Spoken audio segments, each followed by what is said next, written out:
Electric vehicles in the country are pricey, ranging from anything around 750,000 rand upwards.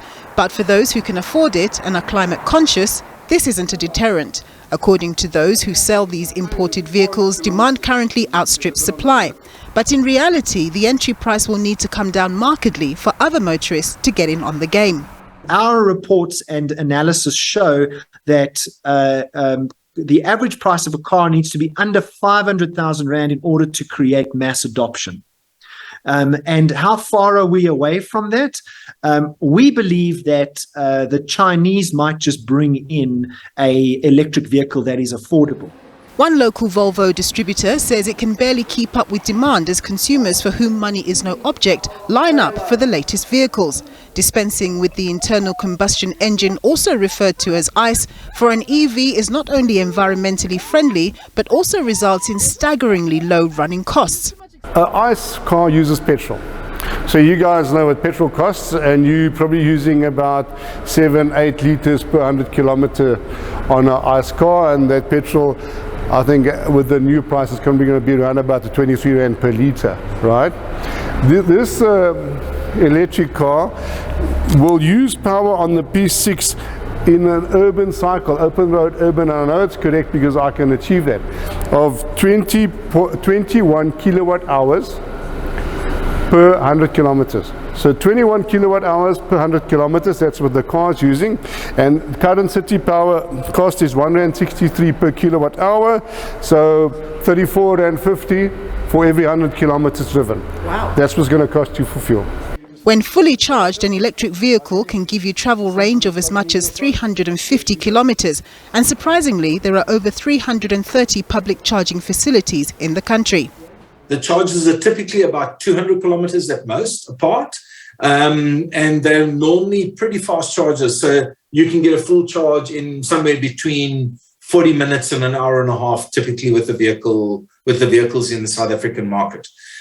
So really well distributed, easily to drive down to Cape Town. The network is available and the system is seamless. The charging of vehicles can also be done at people's homes. According to Gridcars, when the demand for electric vehicles picks up more broadly and more charging stations need to be installed, there could also be huge opportunities for local production of the same, as higher volumes would create greater efficiencies.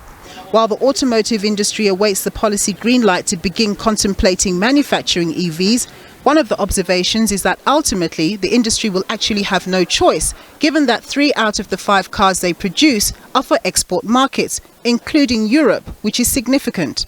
Why do we have to move to electric vehicles? Because Europe will not accept ICE vehicles from our country from about 2030, 2035 anymore. In the meantime, there may be concerns around the current electricity crisis plaguing the country and whether, as the EV market grows, electricity capacity will be sufficient to meet that demand as well. It cannot happen in the 5-year horizon. It could happen, but it would need extra generation capacity.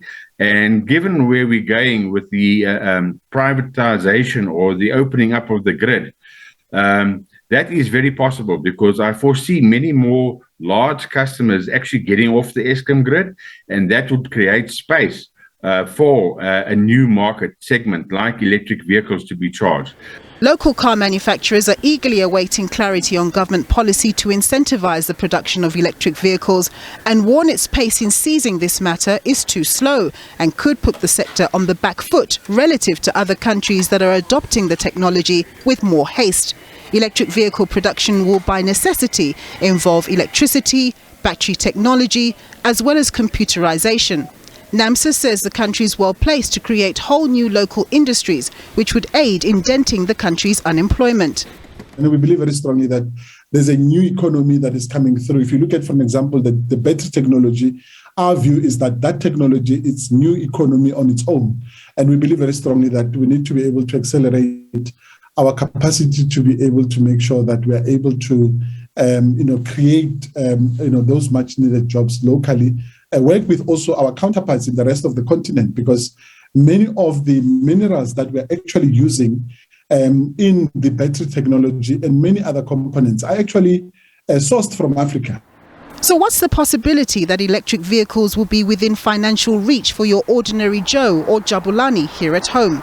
Like any other new technology, you'd recall, Nompu, when cell phones were introduced in the market, they were extremely unaffordable. The poor were not able to access that particular technology. Today, even the poorest of the poor have one or even two, sets, that they're currently using, with the technology. So we believe very strongly that increasingly these vehicles will certainly become extremely affordable to our people.